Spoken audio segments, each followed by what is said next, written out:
ang tinapay sa kabuhi, ang Maayo nga adlaw sa inyo nga tanan, mga abyan kag utod sa Ginoo. Nagapalayag naman sa kanginan, ining aton matag adlaw nga palatuntunan, tinapay sang kabuhi. Ang ini nga programa ginahalad sa pagtuon kag sa pagpamalandong sa pulong sa Ginoo, sa tinutuyo nga masugata naton si Kristo Jesus bilang aton nga manluluwas kag Ginoo sang aton mga kabuhi. Kag subong man nga magtubo kita sa bugay kag sa kaalam niya. Gani pagig-upod kamo sa akon, kay sa sulod sining 30 ka minutos aton pagatalakayon ang pulong sang Ginoo diri sa aton palatuntunan sa kanginan, tinapay sang kabuhi. Ang aton dinapit nga managhambal sa sini nga adlaw, isa ka alagad sa Ginoo nga iya gintawag nga mangin chaplain sang aton nga Philippine Coast Guard. Ihatag nato na tion sa pagpamandong sa pulong sa Ginoo paagi sa iya alagad, Reverend Jesselav Valencia. Mayong aga sa tanan, dalayon gid ang Ginoo sa sining kaganan. Natag niya sa aton nga sidin kita naman liwat makapamalandong sang iya nga pulong, pagkaon sang aton nga mga kalag. Magasugod kita sa buong sang aton nga series of studies. Mahanungod sa kaalam sang apat kagamay nga mga binuhi o kun wisdom of 4 little creatures that can be found in the book of Proverbs. Sa liwat ini, sunod-sunod nga pagtuon sang apat ka mga tinugasang Ginoo nga makita naton diri sa Proverbs chapter 30 nga aton inigintig uluhan ang kaalam sang apat kagamay nga binuhi. Magapangamuyo kita. Salamat gid o Dios sa sini nga kaganan ginhatag nimo sa amon nga sa diin ang imo nga mga kanakan, imo naman gintagaan sining kaganan nga makapamalandong sang imo nga pulong diri sa kahanginan. Salamat o Dios nga ikaw nagpukaw sa amon sa sining aga. Ikaw ang rason nga kami padayon nga nagakabuhi. Kag may rason kami nga padayon nga magasimba dira sa imo bisan indi Domingo. Buot silingon sa tanan-tanan nga ginoobra namon, kabay pa nga ikaw ang amon nga mahamuot sa amon pagsugod sang sini nga adlaw sang insakto pinagi sa pagpamalandong sang imo nga pulong. Kabay pa nga ikaw hatag sa amon sang pinasahi nga kaalam, pinaagi sang imo balan nga espiritu nga yara sa amon, na siya magapanghikot sa amon, na makita namon ang tasitagsa namon ka mga kaugalingon sa espeyo sang imo nga pulong. Ini amon ginatugyan nga may pagpasalamat sa ngalan ni Kristo Jesus nga amon manluluwas. Amen. Kita diri sa una nga tinugas ang Ginoo. Ang putyukan kaalam sang pagpangabudlay kag pagpangaman. Ang putyukan kaalam sang pagpangabudlay kag pagpangaman. Mga utod, kung may mga Biblia kamo dira, abrehon naton sa libro sang Proverbio 30:25. Proverbs chapter 30 verse 25. Ang ambal sang pulong sang Ginoo diri, ang mga putyukan gamay nga katawan, apang nagapangaman sila sang ila pagkaon sa ting-init. Ang mga putyukan gamay nga katawan, apang nagapangaman sila sang ila pagkaon sa ting-init. In the same way, in Proverbs chapter 6 verses 6 to 8 naghambal, magakadto ka sa putyukan, ikaw nga tapulan. Pamalando nga ang iyang mga dalan, kag mangin maalam. Again, magakadto ka sa putyukan, ikaw nga tapulan, pamalando nga ang iyang mga dalan, kag mangin maalam. Nainsindihan naton nga ang iban nga mga Ilonggo, ang paginsindi naton sining putyukan mga gagmay nga buyog. Pero ang putyukan mga utod, pwede taman na sila tawgon nga mga subay. Mga subay sa iban nga mga lingwahe. Subong nga adlaw, pamalandungan naton ang kaalam sang mga subay o kunang putyukan. Perti kagamay ni siya nga mga tinugas ang Ginoo. Pero diri ginpakita sang Dios nga may dako nga leksyon para sa aton sa dagsa ka mga kabuhi. Ang subay, wala man na sila sang kusog, pwede lang gani naton na sila sang tudson, di ba? Pwede lang na sila naton patyon. Hindi man na sila makalupad gani. May aras ang mga iban nga subay nga makalupad. Pero mga gagmay na sila. Pero by nature, why gid siya galupad? Luwas na lang kung magmature sila. Pero kabro sila magpangaman. Ang ila kabuhi nagatudlo sa aton sang 3 kabutang. Una, pagpangabudlay. Ikaduwa, pagpangaman. Kag ikatatlo, disiplina.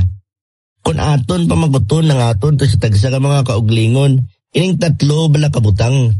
Makit-an man kag masapuan sa tagsa ka mga kabuhi isang Kristohanon. Kung pamalandungan naton ini, makita naton nga ang espirituhanon nga kabuhi, kinahanglan man pareho sang sini nga mga tinuga. Una, aton tanawon, ang kaluyahon kag kusog sang mga subay. Ang kaluyahon kag kusog sa mga subay. Kung isa lang kabilog ang subay, mahina ini siya kumpara sa isa katawo. Hindi isa makasarag. Hindi naman mahakwat ang isa kabutang. Naobserbaran nyo ba lang mga subay? Pero kung damo sila, kag nagabinuligay, nagakabuhi sila. Kanami isang observation naton diri sa sininga subay. Hambal bala mga utod sang Ecclesiastes chapter 4 verses 9 and 10.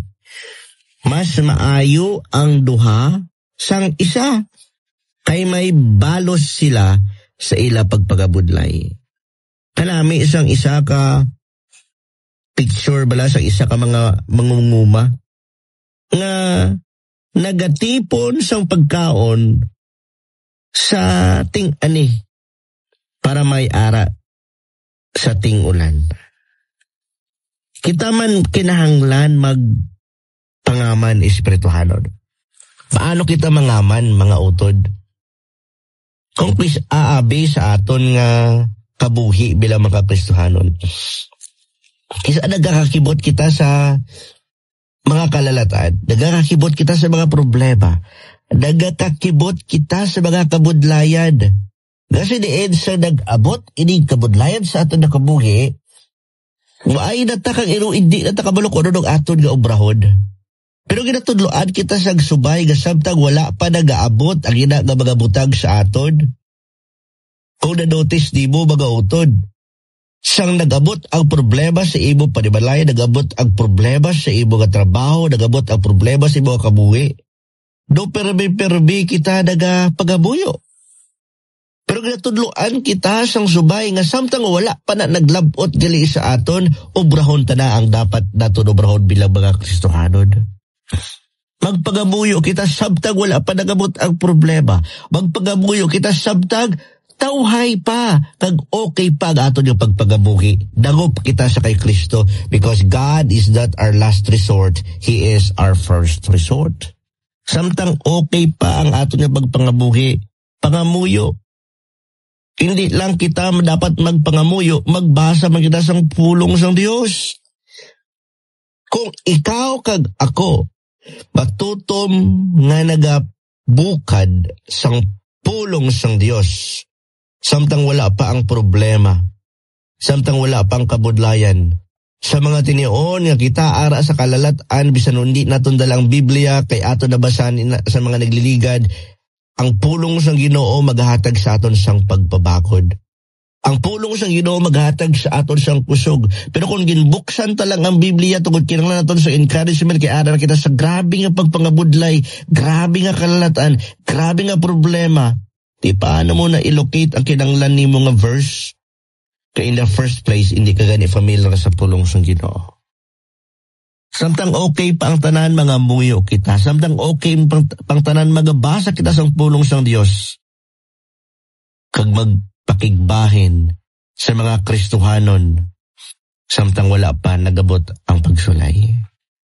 Among ina ang aton dapat tulukon nga sa diin tun-an naton ang kabuhi sang subay nga may ara sang kusog sa tunga sang kabudlayan kay ang putyukan o kunang subay nagpreparar. Ikaduwa dere, hindi lang ang kaluyahon kag kusog sang putyukan, kundi ang pagpangaman sang putyukan.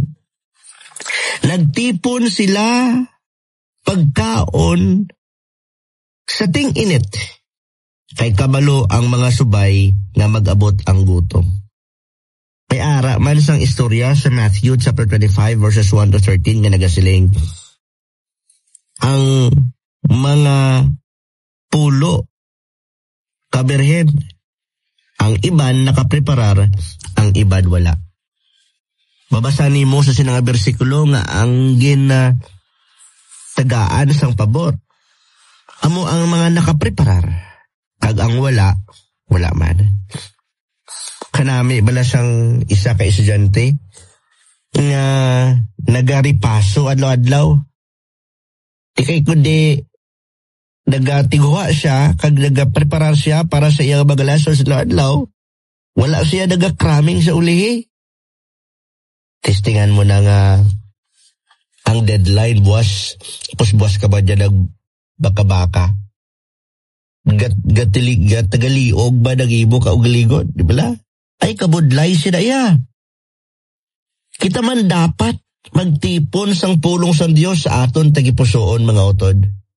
Amo nang hambal dira sang Salmo 119:11.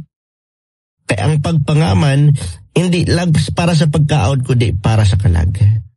Amo ina subong palang gali dapat mga kauturan, dapat aton at pagtalupang dun. Ano bala ang dapat naton preparahan? Ang aton nga kabuhi may ara kita sang 5 ka aspeto. Una ang pisikal. Ano ba lang mga ginaobra sa iban nga pagpangaman sa ilang pisikal na kabuhi? Ang iban, nagakwa sa mga insurance, di pala. Nagakwa sila sa mga insurance, nagahulugan sila kada bulan. Ang may kaya, ang may sobra sa ilang mga kwarta. Kaya para sa tiniod, sa ilang magbasakit, anong ilang ginobra? May ara, sang may kuhaan sila. Kita yang nga wala kita sang insurance. Okay lang kung may ara kita sa PhilHealth. O okay lang kung may mga mahulbot kita. Pero kung wala, ba kabudlay, ba hospital subog, wala kita sa kwarta. Amoy na nga samtang okay pa aton nga lawas, exercise, di ba? Pangaman, exercise. Kaon sang maayo, kaon sang healthy. How about sa aton nga mental aspect? Ang mga estudyante, kinanglan naton magtuon. Kinanglan naton nga mag-feed sa aton nga mga utok. Sa eksakto, nga mga information. Ang gusto tinon nga kinanglano naton ini, may ara kita. Same with our social aspect.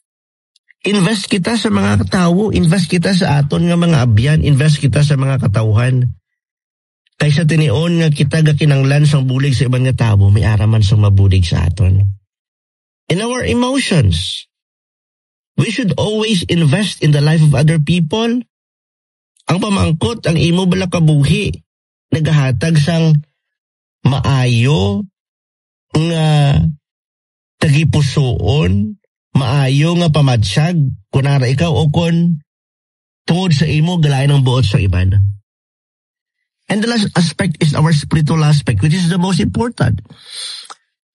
Mga utod yung gabyan dali sa kahanginan, dapat hindi lang kita mag-invest sa physical aspect, emotional aspect, social aspect, mental aspect, but we should also see to it that we should invest in our spiritual aspect in our life, because this is the most important aspect, but we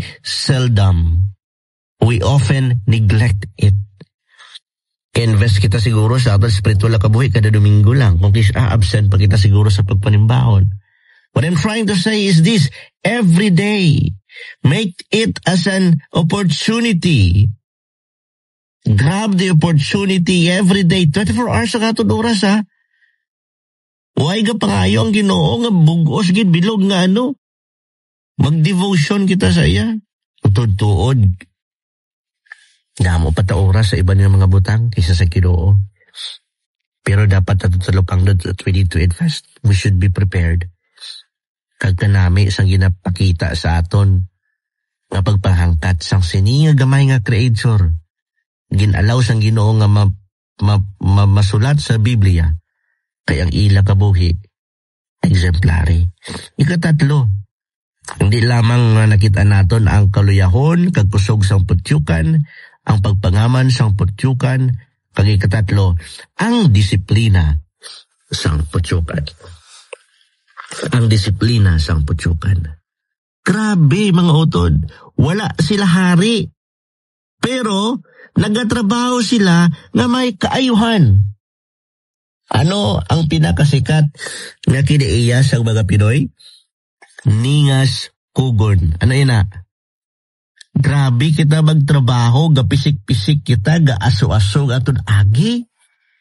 Kung sa diin, matrabaho kita baka-baka, kung may nagatanaw sa aton. Pero kung wala man gani may gatanaw sa aton, amat-amat man kita pahuway, amat-amat man kita relax, amat-amat naton bunot aton mga cellphone kag mag-Facebook anay. But look at this. May nagatanaw man sa ila o kung wala, nagatrabaho sila nga may kaayuhan. Kanami isang ginambal dali sa Colossians 3:23, bisan ano ang inyo ginahimo, ninyo nga may bugos nga tagipusoon para sa Ginoo. Klaro ang ginambal sa pulong sang Ginoo, bisan ano ang inyo ginahimo. But of course, that doesn't mean nga biskan ang pagpakasala. Kay hambal sa bersikulo, biskan ang ginahimo, biskan ang pagpakasala, gamito nimo nga pagsimba kag padayon sa Ginoo. I don't think so, because our God is a holy God. In the same way, ginugasan na kita sang dugo, hamili nga dugo ni Kristo Jesus. Ginbakal kita. Pinaagi sa kabuhi ni Kristo Jesus kag pagpatulo sa iyang mga dugo. Dapat kita, hindi naman kita maghimo sa mga hindi gusto sa Ginoo. Because our God is holy God, therefore we should also be holy. Meaning to say, ang aton kabuhi, ginpain, pinain. Kay ginpain kita para sa Ginoo, dapat ang obrahon naton nga mga butang kanami kay nga aman.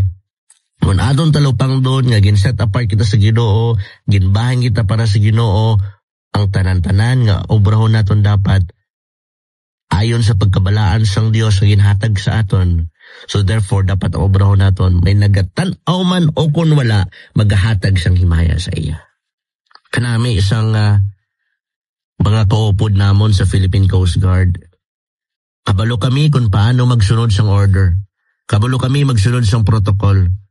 Nabiskan wala man sa may nagatanaw sa amon, wala man sa mga nag-obserbar sa amon, we will still follow the protocols and we need to implement it. Amo man na dapat sa aton nga espirituhanon nga pagkabuhi. Ang espirituhanon nga pagkahamtong, amo ang pag-obey sa Dios. Bisan wala sa nagatanaw. Kung aton ginoobra sini, ina ginatawag nga disiplina kag nagapakita ina sang maturity. Mga utod, ang putyukan nagatudlo sa aton sang kaalam sa pagpagabudlay. Pagpangaman kag disiplina. Dapat magid pareho kita sa ila. Maalam sa pag-andam para sa kabuhi kag para sa eternidad. Mangin pareho kita sa mga subay, maalam sa pag-andam para sa kabuhi kag para sa eternidad. Paano naton ma-practice ang pagpangaman sa aton espirituhanon nga kabuhi? Mga utod, sa aton nga pagpamalandong kag una-unaon naton ini mga pamangkot. Paano kita makapractice ang pagpangaman sa aton espirituhanon nga kabuhi? Number 2, ano nga bahin sang disiplina ang kinahanglan pa naton ligunon? Ano nga bahin sang disiplina ang kinahanglan pa naton ligunon? Pagbasa bala sang pulong sa Ginoo, pagpangamuyo, pagsimba, pagdayo sa Dios. Ikatatlo, paano ang pagpangaman nagapakita sa pagsalig sa pagpakamaayos ng Diyos?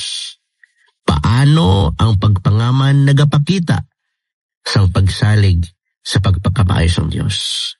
Ginoo, salamat nga ikaw nagtugot sa amon nga magtanaw kag magtalupangod sining gamay nga tinuga. Buligi kami nga mangin pareho sang sining nga mga subay, maalam sa pagpangabudlay, kag mangin disiplinado.